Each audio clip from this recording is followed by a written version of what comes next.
Hi, Flosstube. It's Arlene here. It's Friday, June 2nd, and I need to start with what's what. I had a terrible day today. It's near the end of the school year, and as I've mentioned before, I'm a teacher, and this becomes a challenging time of the year, and there are some specific things that happened today that made it really rough. And I came home, I was planning to do a video. I came home, I was sort of sitting on the couch, wondering, trying to decide whether or not I was in the right state of mind to do this.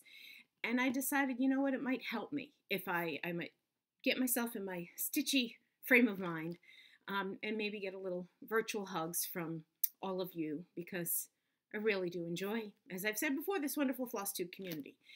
And so I was just at the point of getting ready to get up and get because I mostly kind of put my stuff together last night. And I get up and I see this trail of ants going from the kitchen across the floor onto the rug near the couch. And so in the last few days, I've had the ants have, it kind of happens every so often, I think, right at the turn of the season. The air conditioning comes on, it probably disturbs them. I get it, it happens. Critters live, I get it, okay? But I had never seen, I mean, it's as if something sticky sweet had spilled in a trail. I'd never seen that before. And so I just dealt with the ants, killed them all. Got out the ant spray. They went by the couch and moved the couch. Oh my God, the dust under there. Got the vacuum out. Found a stitch counter, like a little pin with the decorative thing at the top that you would use to count stitches, that had been under the couch for a couple of years. I'd never even moved the couch to see if that's where it went. So woohoo there. Dealt with all the ant stuff, and I thought, this is crazy, but okay, I'm going to do this. I'm going to do this. So I go up, I'm up here, couple things I needed from downstairs, go back up and down, find some more ant carcasses, dealt with all of that, bring some water up, spilled the water. Luckily didn't get anything bad, but how to deal with all that. I'm thinking, all right, am I just jinxing myself? But I decided I'm at least going to start recording this video. And the worst that could happen is that I decide to cut it and restart again tomorrow. So we're going to give this a try. But I'm sort of counting on my Flosstube friends to kind of cheer me on here and maybe give me a little turnaround as I try to figure out life stuff. But right now I'm not going to focus on life stuff. I'm going to focus on stitchy stuff. And in a lot of ways, stitchy stuff is life stuff. And that is the important lesson here, right? I think there's lots of you that can agree with this. So first of all, I start with a huge thank you. After my last video, when I finally got it uploaded to YouTube, which of course is an amusingly long process, and I'm determined to learn how to do it better. This is my 6th video, and I literally think I've done it differently each time.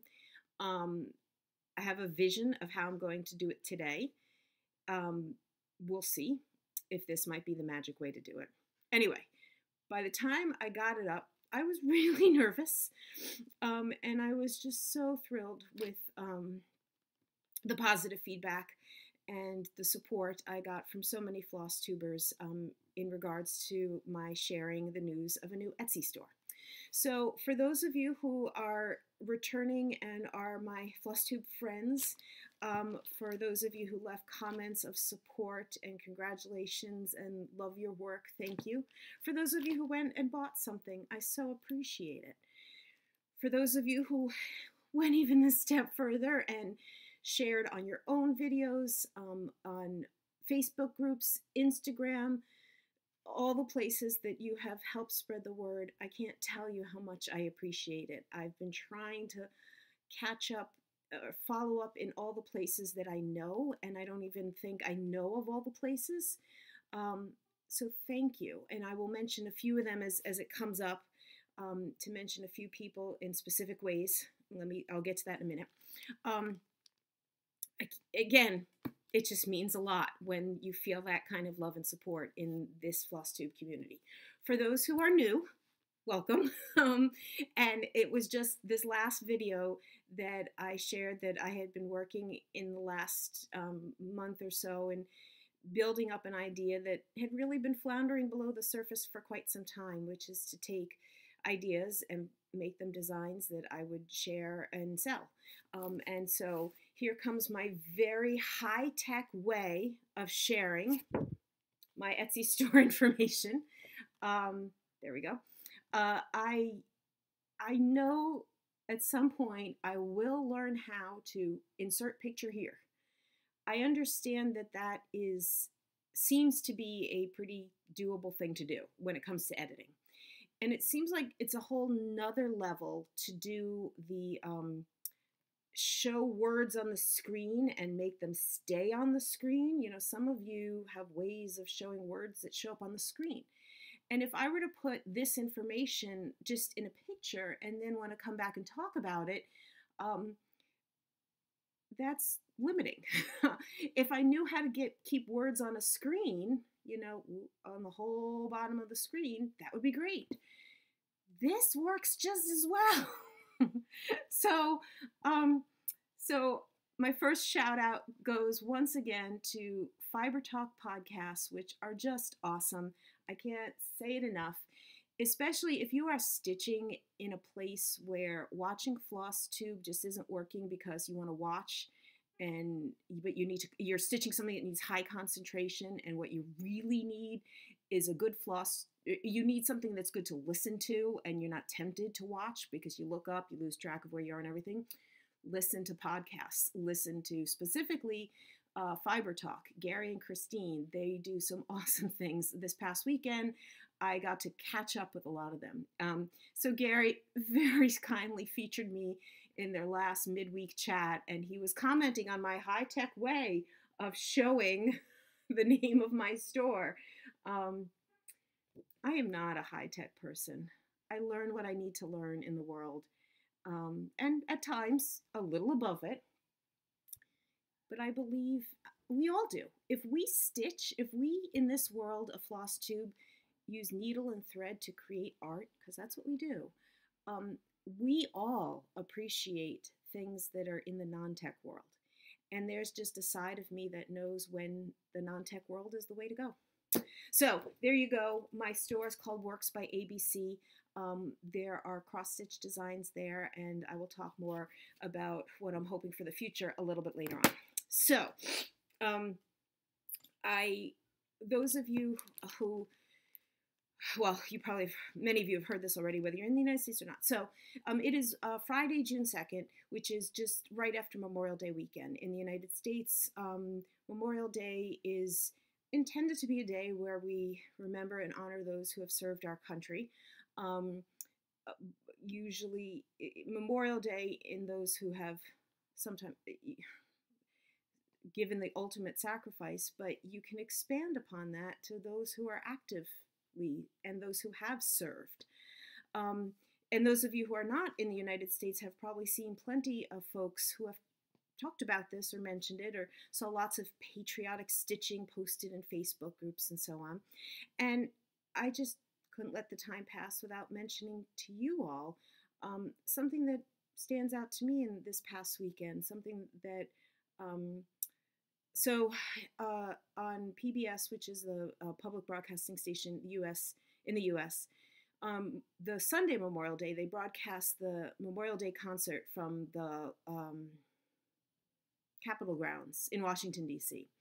And I don't know when I might have started watching that, but I know for sure that Memorial Day weekend, watching that concert became a regular routine for 5 years. And that was because of stitching.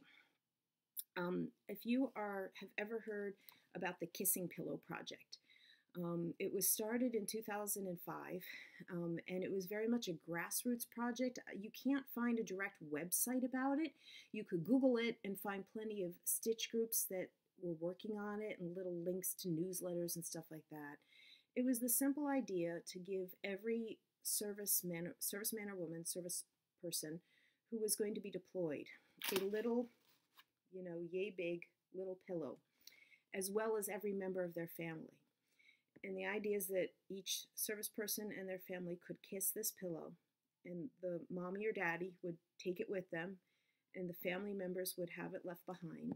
And so that the kids especially would have a kiss for mom or dad with them, and the mom or dad would have their kids kiss with them.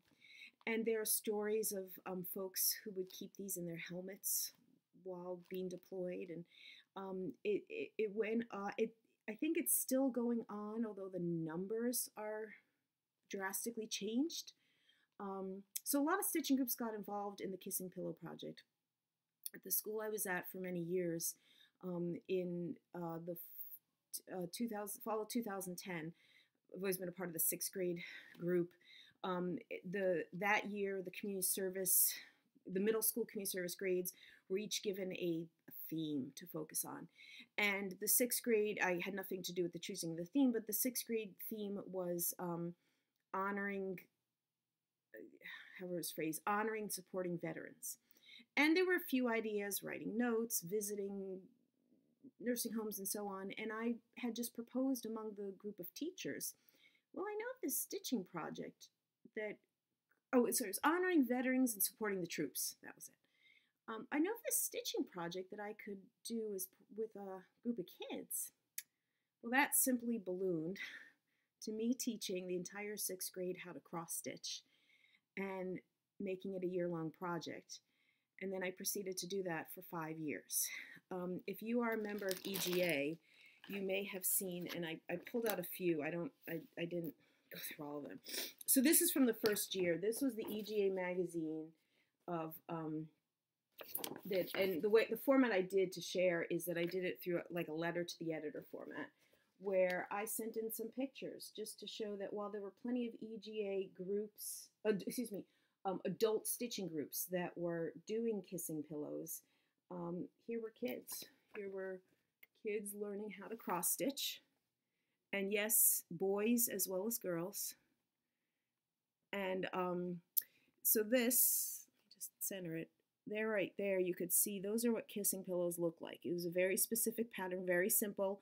It says, I love you in the center with a heart and 2 stars, red, white, and blue. Simple, 8 of fabric, 14 count. And they were done, simply put, in this period of time that rotated through the schedule. I was constantly working on them. I still have left over this blue fabric, which I went out and bought and cut up. This was what I used for the back. I would get to the Memorial Day weekend each year, and I was in this finishing frenzy. And that first year, I remember being, again, tired by the end of the school year, but also a little resentful that I was eating up my own personal stitching time because I wanted to get a group picture of the kids. Even if I was still doing finishing after this picture was taken, I wanted to get a group picture because we were including it with the pillows that were then going to be donated to an EGA group that was then going with the EGA group's major donation to, what do you call it? Like a whole troops, I don't know what it's called, where a whole group of service folks are being deployed from. It was a whole big donation. Anyway, so I would spend intense time during that Memorial Day weekend either finishing the cross stitching, but really doing the finishing part, you know, sewing up, stuffing, sewing up, so on. And particularly that first year, that Memorial Day concert, I put it on television, and all of a sudden everything felt right. It felt right that this project I was working on, I'd given a lot of time in school. I'd given a lot of time of my stitching time. I was watching the concert, which honored a lot of active and retired and fallen military people. It all came together. So, and it's stitching related. And so this was one year. And then other years, you know, depending on the space they had, here was the group photo. This year I did include some of the unfinished ones in the photo. Here was one, they just had space for the group photo, and here were my words. And then this was from the 5th year, and my letter starts, perhaps at first glance, the picture that accompanies this letter seems to be a repeat from previous years and previous letters, but it is most certainly not. I'm writing now to share with EGA members the successful completion of the 5th year of 6th graders, blah, blah, blah, supporting the troops. As I've gone back through the pictures of the last 5 years, I can say about 350 6th grade students were introduced to cross-stitching, and our school was able to send more than 200 completed pillows to our servicemen and women and their families. Each pillow was sent with a flyer with text and photos so that recipients would know where the pillow came from. So that the recipient would know the pillow came from the hands of a student who was thanking them for their service to our country. And, you know, it's hard for me to know whether there are any of these students who continue with cross-stitching because they have been introduced through this project. But this just felt like a good video to share with all of you, that was a big part of Memorial Day weekends for me for 5 years. And so even I was watching, or, you know, partially watching the concert this past weekend, it was something I thought about. Okay. I'm looking at my list here because I'm feeling a little disoriented. Here we go. So the next thing I have a few comments related to some of the projects that I shared that are in my Etsy store, just sort of follow-up pieces related to them. So the first one is about the skeleton mosaic, which has gotten lots of positive responses. This is running neck and neck with the Praise of the Needle as my bestseller. I haven't checked in the last couple days to see which. I think this one is still the best seller, but I'm not sure. So my next shout out of Flosstuber is to Michelle Garrett, Vandy Stitchy. Hi, Michelle. Thank you so much for featuring me in your video. This is, if you saw, if anyone who has visited my store, the tagline, is that what you call it? The little extra line, I wrote cross stitch to inspire you, because I hope that anyone who, because I've seen this is what I have been inspired by, all of you floss tubers, is how much some people follow patterns to the T, love it, great, wonderful, but I also love how many folks have been, you know, go with the flow, go with what they love, threads, fabric, whatever. Michelle was reading through the article that I've included in the background information, and she noted that there is two possible interpretations: the be cheerful and live your life, sort of the cheeky saying that I just find so amusing, that that's what goes with the skeleton in the mosaic, or that's the interpretation that was in the headline, that it drew my attention to the article when I first saw it. But there is another interpretation that is written in the article, and you could debate exactly what is the meaning of this Greek word, or to be more specific, what was the real meaning of the Greek word 1700 years ago? You know, can we really know for sure what it was meant to be 1700 years ago? So Michelle in her video had commented how the two interpretations were really quite different sentiments, and she even said she kind of liked the other sentiment and wasn't sure if she would ever, might want to stitch it with the other sentiment. So I charted it out and sent it to her. Frankly, it's a great exercise for me, as I'm really trying to learn and get practice with the program that I'm using, and just try all the different things I could do, and certainly charting this is great. Now, I realized when I printed this, I tried to print a picture, and I didn't change the background. Silly. So the other sentiment was, you get the pleasure of the food you eat hastily with death.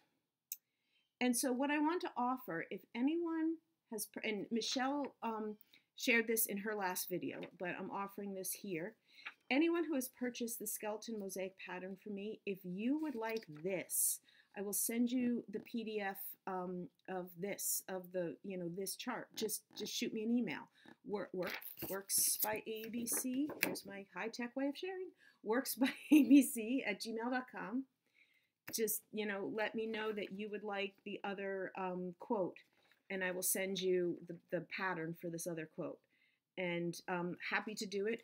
I loved being inspired by you, Michelle. Thank you so much for doing that. I think it's great. Another inspiration came from Cindy. Are you Cindy Stitches? sorry, Cindy, I meant to look you up exactly what your YouTube name is, but it'll be below, who purchased the Antioch Mosaic quilt block. The colors that I used in both of these guys were my interpretation because they were true to the colors of the actual Mosaic. But who said you have to do that? So I thank you, Seiho, hope I'm saying your name correctly, from Japan, who I've been communicating with, who posted on Stitch Mania. She stitched this up like the first weekend, which was awesome. The first postings that I saw of my design being stitched by someone, which is so cool. And thank you, Cindy, who stitched it and chose to use blues instead of red, which I loved. It was beautiful. And I loved that it was your take on it. And I just think that's great. And you could really do it. I mean, it goes to prove. So I'm encouraging anyone. She sent me pictures. Again, haven't learned how to insert them. Go watch her video anyway. Enjoy it. And you'll get to see what this looks like with blues and just inspire yourself to, hey, I like the general idea, but the colors don't work for me. Try something different. And I hope you do that with any pattern you buy from anyone, okay? And I know so many of you do. But for those of you who have never gone outside what the pattern says, give it a try. I just realized something I forgot. Let me see if I can quickly. One day, it's on my list. I would love to do a tour of my bookshelves, including the ones you can't see off the screen here. I know many of you are very proud of your stash of patterns, fabric, threads. I am most proud of my stash of books, you can say. And they're from the different aspects of my life. There's stitching, needlework, there's lace. Anyway, that's for another time. I wanted to get out, here we go, because I didn't want to take it off the wall today because it was just not worth it for the short little bit I wanted to comment on. So just a quick thing for this. So here's the original that I showed last time. I was asked whether I have plans to put out designs for the other 6 squares, given the 2 that I've done. And so, I thought about this. Now, first of all, you need to realize, let me see if I can get it close, is that in this odd way, 2 of the squares were repeated. There, oh God, I can't do this backwards. See the stripes there and the stripes there? And see what I call the shooting boxes there and the shooting boxes there. But it's this odd symmetry, but not symmetry, because, it's one thing if they had four shapes, 4 designs that were repeated twice, but they don't. They have 2 that were repeated twice, but then 4 totally different. Which at the time that I was doing the original one, the one you saw in the last video, there were so many little pieces like that where there's this partial symmetry to the piece, but then when you think about it, it's not completely symmetrical, which just made me wonder about the original mosaic artisans of 1700 years ago. What is it, 3rd, 4th century AD that this was made? That just made me wonder. Anyway, going back to this. So here's the deal, is that because I had created this, it's on graph paper, all of these squares graphed out. It wouldn't be that much for me to make them into designs. I just don't know if the other squares are interesting enough that other people would want them. So I had this thought that maybe if I made them to get like 2 at a time, like if I put 2 in one pattern and 2 in another pattern, because I think there's 2 of them that are less interesting, so I put one with one of the more interesting ones and the other with the more interesting one. Maybe there'd be some people who would be interested in buying it. So if you at all have an interest in that, if you could leave that as part of your comment, you're not committing to buy it. You certainly don't need to comment, I'm not interested, because I know the majority of you are not interested. But it would just help me decide if it's worth the effort to turn that into a pattern. And again, it wouldn't be 4 new patterns. I would do it as 2 new patterns with each of those new patterns having 2 squares. Does that make sense? And then you could have a set of 6. And I know Cindy talked about it as an ornament, which is just a great idea. If you could put in colors that work for you. It's just a thought. And like I said, because it's a design I'd already done, it's not a huge thing for me. I'm just trying to decide if it's going to be something that people are interested in. All right, next thing that I'm trying to respond to some questions. Somebody asked me about my, if I had any opinions about, how is it phrased? One was about what needles I used, what things I use when I stitch. And I suppose the question was asked in the spirit of, you seem to have been doing this a while, you must know all the good stuff. You know what, folks? I don't know all the good stuff. I know what works for me, and I'm happy to share what works for me. That doesn't mean it's going to work for you. And needles are case in point. I just went in my stitching area. I try to sometimes keep needles convenient because I'm not very good at cleaning up after one project or another. So I have in my hand right here 24s, 26s, and 28s because they've just been sitting there over the last few projects, okay? And they are literally 3 different brands, okay? So this answers the question that I don't have a favorite brand needle. I use whatever I have. When I need new ones, I buy whatever is convenient. I know I've seen people talk about these guys, Boheen, as the best. And I know that I got these because I was doing an order one time online and I literally needed like a few dollars more to get free shipping or something. And I was like, oh, perfect. Because I don't think I could ever find them in a store conveniently. This will be my time to try them. For me, I didn't see that much of a difference between these guys. I'm fully aware that I have read and seen people talk about one brand or the other. Some people talk about acidity in their fingers and that they don't like this needle or that needle. I have never really noticed a big difference with needles. I am fully of the attitude that needles are not that expensive. When at any time I'm feeling like this needle doesn't feel right, it's time to go. That there's plenty more where they came from. So I don't use needles to death. I don't, it's just my way. So I don't have a specific opinion about needles. I say use what works for you. Oh, I had, can I go back for a second? I had something else to say about the skeleton. And it was just that I'd come across a skeleton quote and I just wanted to share it with all of you. So it wasn't Time magazine. Some magazine that I was reading, a physical magazine, and they had quotes, and it wasn't even related to any specific story. They were just sort of sharing random quotes, and I don't think it was even a recent quote. George Bernard Shaw quote, "If you cannot get rid of the family skeleton, you may as well make it dance." And because, again, I'm so much in this design mode, I thought, man, that could make a really good stitching design. Now, thinking that this might have been the floor of some dining room, which it may not have been, that would be really interesting.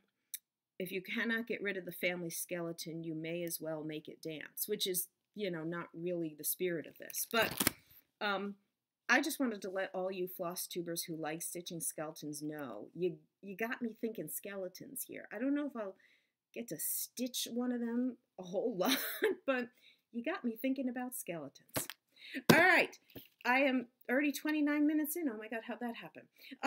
I am titling this A Smorgasbord of Needlework Techniques because I have lined up a lot of different techniques. Somebody wrote in a comment, somebody actually wrote that, and it wasn't about my last video, it was about one of the others, about a smorgasbord of needlework techniques. And I thought, okay, I'm going to do that. I'm going to purposely, we'll see how many I fit in or if this video is going to get too long. So I already talked about cross stitch for kissing pillows, but I'll talk about one more cross stitch, which also counts as an update. So I have decided I really want to stitch a live version of the Flowers and Swirls pattern because I'm so unhappy with this computer generated version. I have learned how to do better colors with this since the point that I printed this out, or that I created this. All a learning experience. I knew this would happen. So here is, okay, Gary, here I go again. Right? He was also in the podcast talking about me looking around my scroll frame. So here's how far I've gotten. How do I get this into the camera? Can you see it? No, the light isn't good. Here's how far I've gotten. I want to keep working on it. The colors aren't quite as balanced out as I want it to be. I'm hoping as I get further along, it'll look pretty good. But there you go. That's my cross stitch update for what have I been working on part of today's Flosstube. So the next needlework technique is, I'm just looking for the design, is a counted canvas work. I've stitched two, and I'm pretty sure I haven't yet shown you the other one. I have to check my, no, I haven't. Two counted canvas work pieces by, Threadles, Curdy Biggs. And if you were to check out her website, everyone has what they like, okay? I look at her things and I say, there's a lot in that pattern. And to me, it's often too much. That's my take. That's okay. Her website must be on here. Threadles, needle, Threadles. That's how I want to say it. Threadles.com. You know, feel free to make your own opinion on that.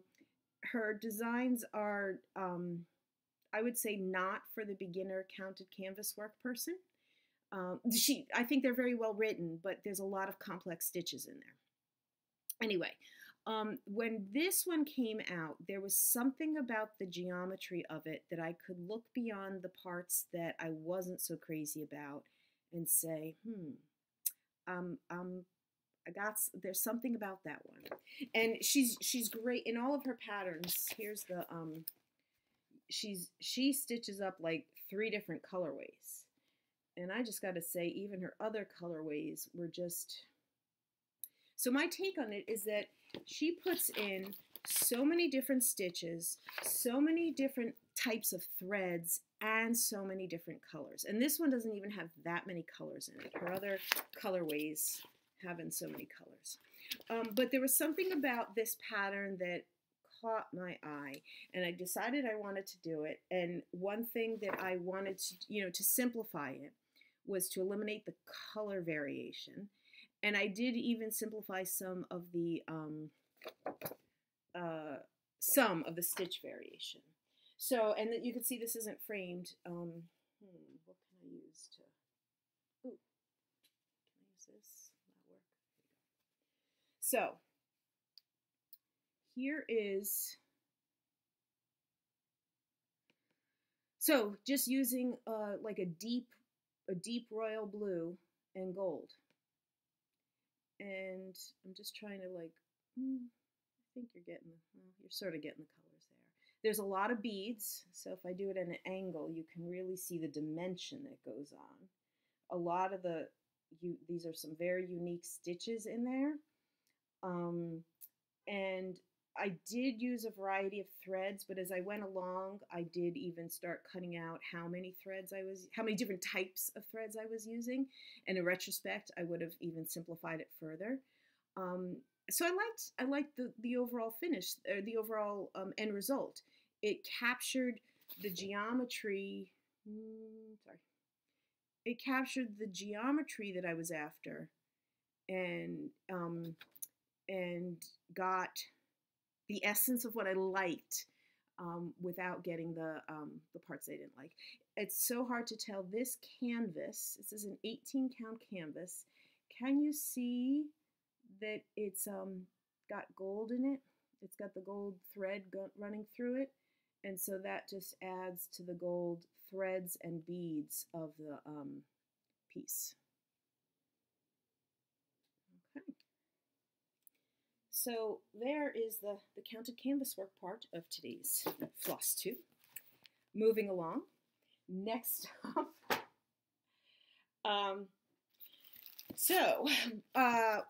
going back to Fiber Talk, Gary and Christine, go listen to them if you haven't already. One of their guests a few weeks back was a woman by the name of Yvette Stanton. She is an amazing embroiderer from Australia, in Australia. She does some beautiful books. And as she was talking, I think I was working on lace because I was up here, and she's talking about her 8 books, and I turned around, right behind me, and I'm trying to, how many of them do I own? And the answer is 4. And I'm going to her website, what don't I own and why don't I own them? And I figured it all out. So the 4 books that I own are early style Hardanger, which is her newest one. Melic embroidery, inspired by nature. Sardinian knotted embroidery. And you could tell because of the paper sticking out, Portuguese white work, and that's what I'm going to talk about in a minute. So her focus is on white work pieces. This is not cross stitch, obviously. It's all embroidery. She does incredible research, and her books are her background is a graphic design artist. So she's got the graphics are so amazing.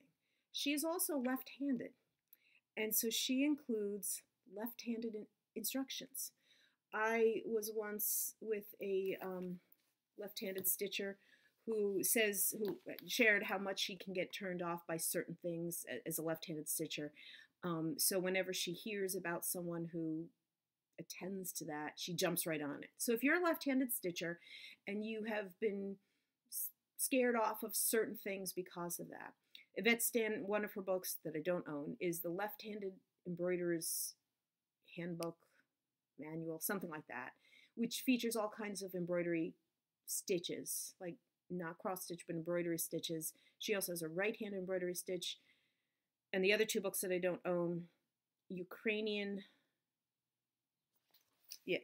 stitches, and then she has a different Hardanger book.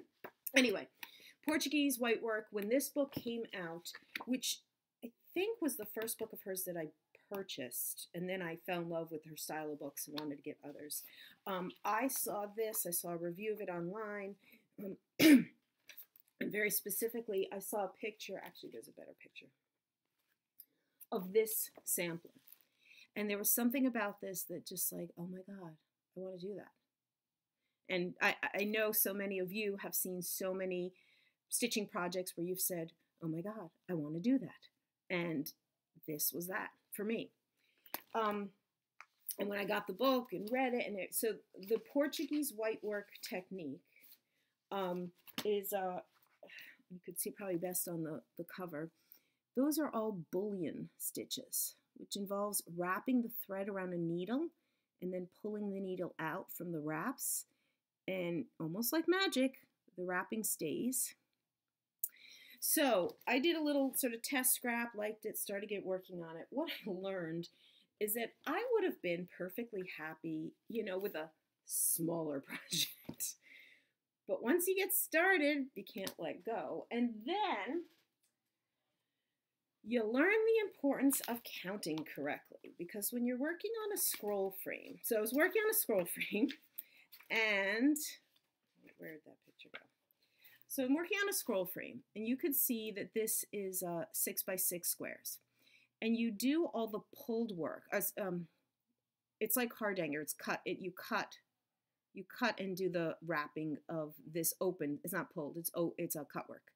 And then you do this stuff on top of it, on top of the squares. So I'm doing row, row, row. At a certain point, I had to change my scroll frame, row, row, row. And then I paused. I'm like, was that the 5th row or the 6th row? And I undid my scroll frame, and yeah, I went 1 row too far. I ended up doing 7 rows. And when you've cut threads, you can't go back. So there was nothing to do but make it a sampler that was 7 by 6. And so that's what this is. There's 6. And I remember that night. And I was already at the point thinking, this project is too big. I should have been doing something smaller. What was I thinking? And I hadn't even gotten to any of this stuff. You know, I could have done 3 by 3 or 4 by 4 and just picked out my favorite squares, but I didn't. I instead was going for it, and then I made it even bigger. But I did it, and then I thought, well, I'll create 6 extra squares. What I ended up doing was just repeating 6 of her squares in a staggered format. So I'm going to try and get close so that you can get a visual. I have no idea if you can see. There we go. I'm standing up right now, so I can see if you can see. And it's all, and the way I decided to finish this, I didn't want to frame it. Frankly, there's a limit of how much wall space I have. Although I don't actually have this laid out on display, I just gave it a nice edging, and I backed it with a piece of blue linen. And that's, you know, actually the blue linen helps give it a little bit more definition between the white background and the bullions. And then I actually did count it up. There are 2,156 bullion stitches in here. So there is my Portuguese white work. And if any of these, I can't recommend her books enough. So and I haven't actually done any Sardinian knotwork embroidery, Mosaic, or I've done Hardanger, but this early style Hardanger has some distinctions to it. I haven't done anything from the other books. They are on the very long someday project. Do I keep going with my list? Because, all right, I'm going to do this quickly. I hope you guys are sticking with me here. All right, so the next technique I wanted to bring up, because it was mentioned in a comment in the video that I don't remember it, number 3, when I was sharing about kumihimo, which was the like braid that I did at the Nordic Needle Retreat. Somebody in the comments had, Seiho, it might have been you, from Japan, had commented about Tamari. And Tamari, here's a book. I have a few books on this. This is the best one because it's in color. I'm going to show this the back. So they're called thread balls.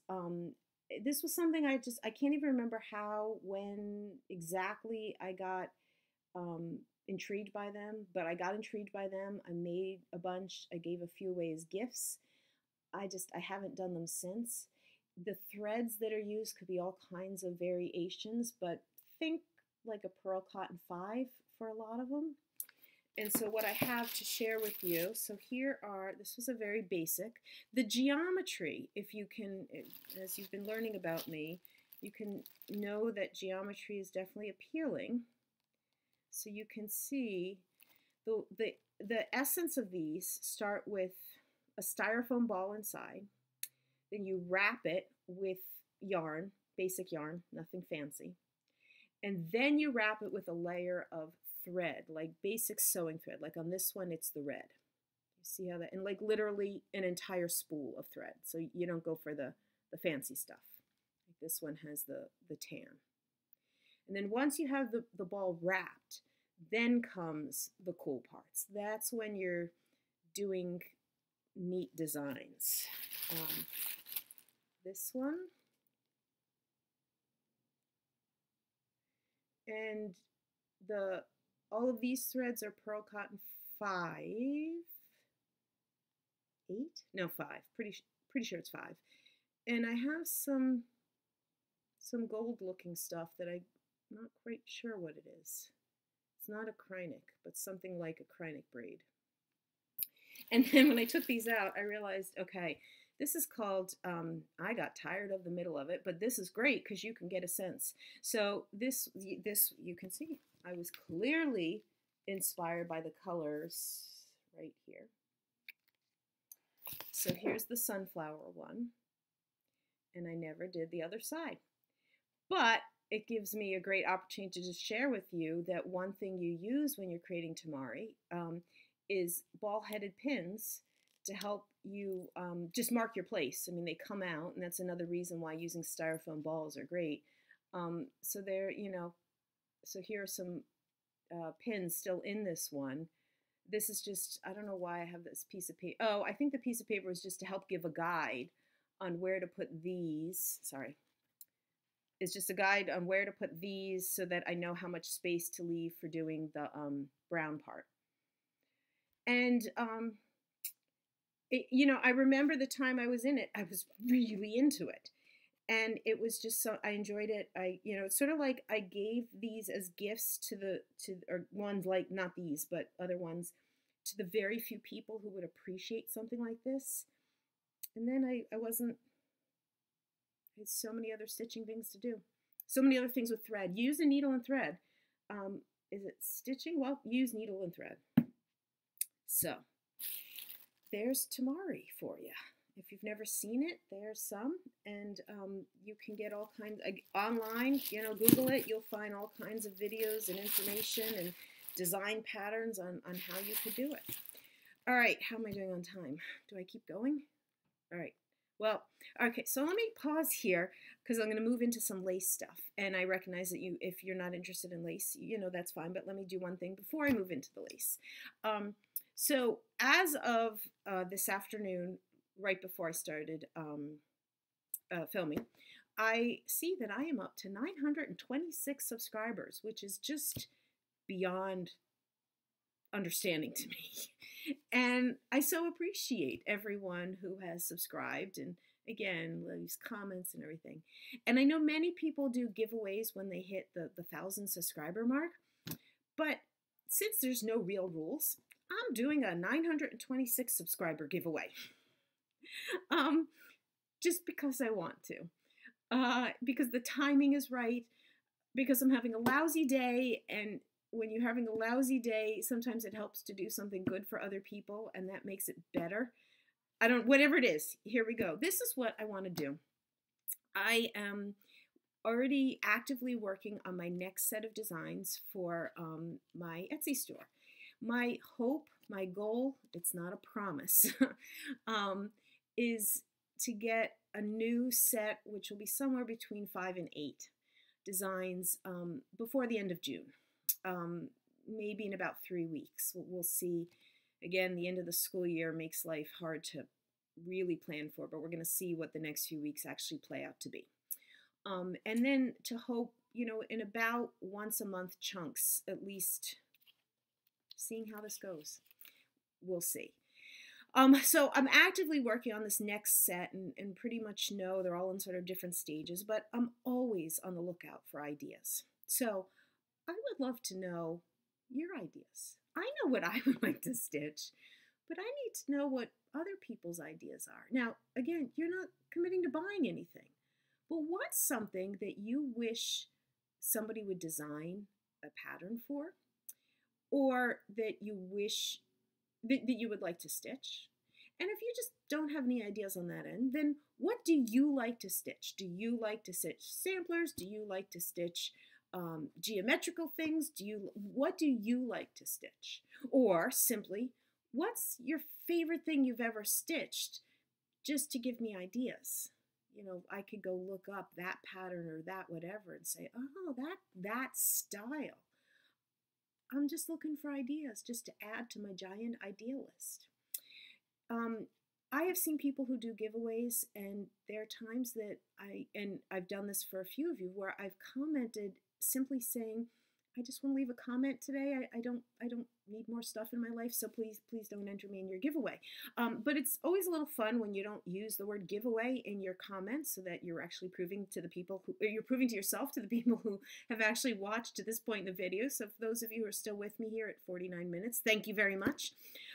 So don't mention that this is a giveaway in the video. Leave some sort of design ideas or pattern ideas. And then how I know that you'll want to be in the giveaway, my store, which is, again, high tech, Works by ABC. I've shared that ABC are my initials. So just put your initials in your comment. And then, you know, you could just sign it with your initials, and you could just use your first and last initial. You could use all three. You could have 5 middle names. I don't care. Okay. But by me seeing initials in there, that's your message to me. Yeah, please enter me in your giveaway. Now, this is like students at the beginning of the school year. When you ask for volunteers, you say, I need some volunteers. 6th graders, the hands will go up before they even know what they're volunteering for. By the end of the school year, they're on to you. What do you need volunteers for? So I'm asking you to enter a giveaway, and you don't even know what you're trying to give, what you might win. Well, let's see how this works. What if I offer to give away your choice of one of my new patterns? And maybe I'll pick like 2 or 3 winners. So you're putting in your chance to win something, and you have no idea what it's even going to look like. That's what I can offer. That's my best offer out there. So that's what I want to do for today. So if you'd like to be a part of that and win a chance to, and this will be announced like before, or maybe the same video or something like that, whenever I have new patterns to offer. So you'll know whether or not you've won something, and then you could choose whether or not you're interested in buying it. And it would be your choice. Like, you know, here are 7 new patterns, and if you won one of them, if you were a winner, you could choose whichever one of them you want. So, so there you go. That's going to be the giveaway for my 926 subscriber giveaway. So, again, just looking for ideas that you might be able to share with me. All right, I have 2 more things on my list. You guys going to stay with me? I guess I'm just going to keep recording. I'm at 52 minutes. You're either going to stay with me or you're not, right? So I'm moving into lace conversation at this point. So some of you have really enjoyed hearing about lace. Some of you have not. That's fine. So here we go. Those of you who have enjoyed hearing about lace have wondered how you get started. And that's a great question, because the things that I've shared are obviously things that I've done after many years of doing lace. Bobbin lace I'm talking about. And so what I thought might be helpful to briefly show you some of my very beginning pieces, like literally the beginning.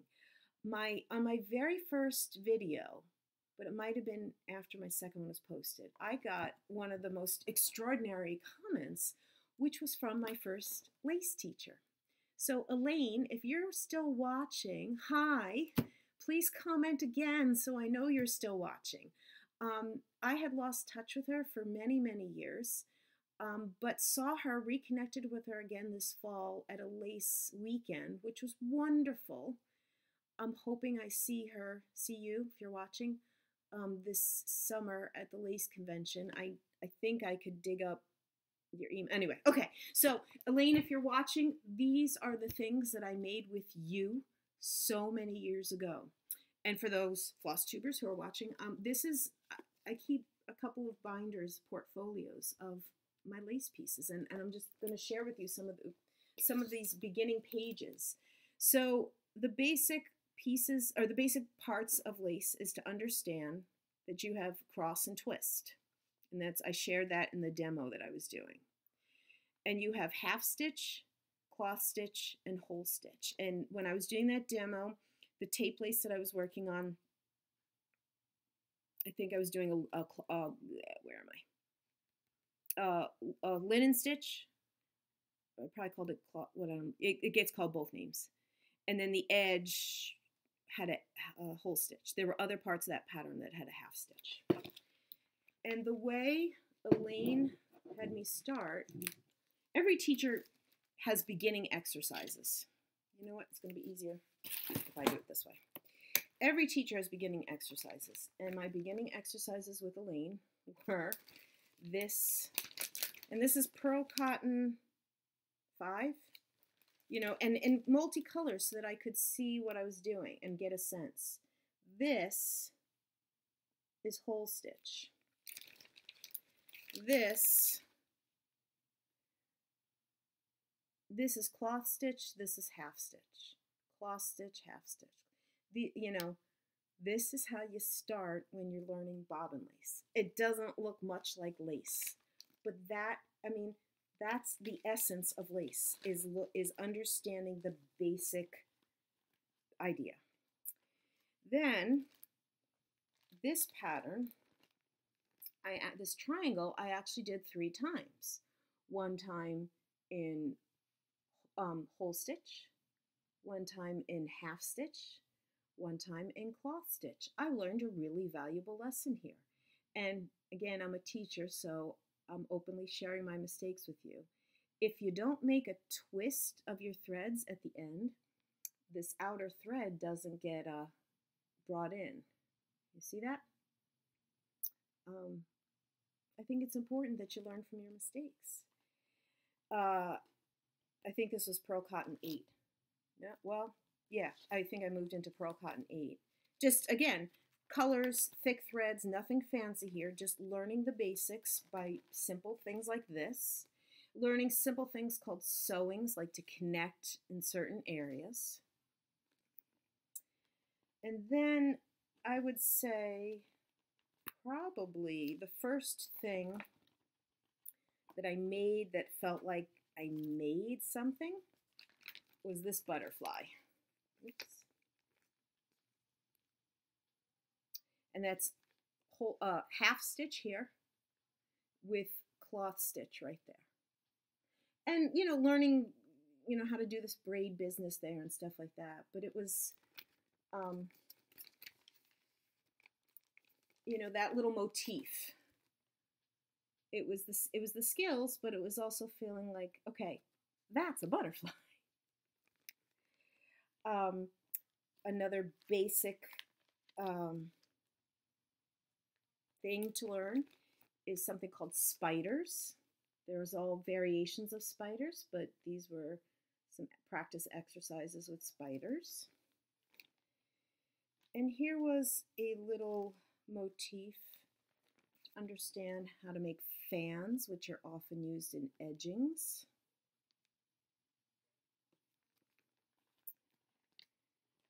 And these were all like my beginning exercises, like I'm literally showing you my beginning pieces. Now, every lace teacher who teaches beginners will have their own set of exercises. Here's where I was so pleased the time that I went in, or however it was, and time to move into new threads. And let me take this out actually. This is I'd never seen it before. It's called coordinate. It's actually a DMC thread. It's not the kind of thing you find easily. I mean, you have to get it from like a lace. And when I made this, I was like, I'm making lace. So this was learning, this is called rose ground. And it shows up a lot. And then this one was learning something called honeycomb. That center part's called honeycomb. And you could see these fans are showing up. And so when I got to the point of making these guys, and particularly when I got to using the finer thread, and it was so helpful to use the thicker thread because that helped me understand what was going on with the bobbins, what was being used. It was really helpful. But when I got to this point, I was like, all right, now it's starting to look like lace. Yep, indeed. Okay. I don't know how far to go with this. I mean, there's a few more of these ones that looked lace-like. Oh, I know what's going to be the good stopping point. Hold on, I think I got one more page to go. And then, yeah, here we go. And then doing this little guy, which at one point I put in a frame, and then I forget why I took it out. But doing this motif. So it does not help. Ah, can you see it? So learning how to connect when you go all the way around. So having this little mat, this felt like a piece of lace. You know, this wasn't even a bookmark. This felt like a piece of lace.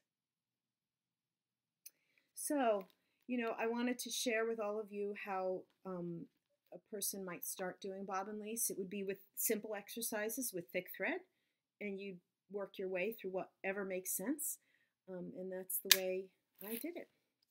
So I think it's time for me to say good enough. And I'll save a few other things for another time. So thank you for sticking with me here today. This has been an hour, which is longer than I wanted it to be. But as always, I so appreciate the kindness that is shared in the Flosstube community.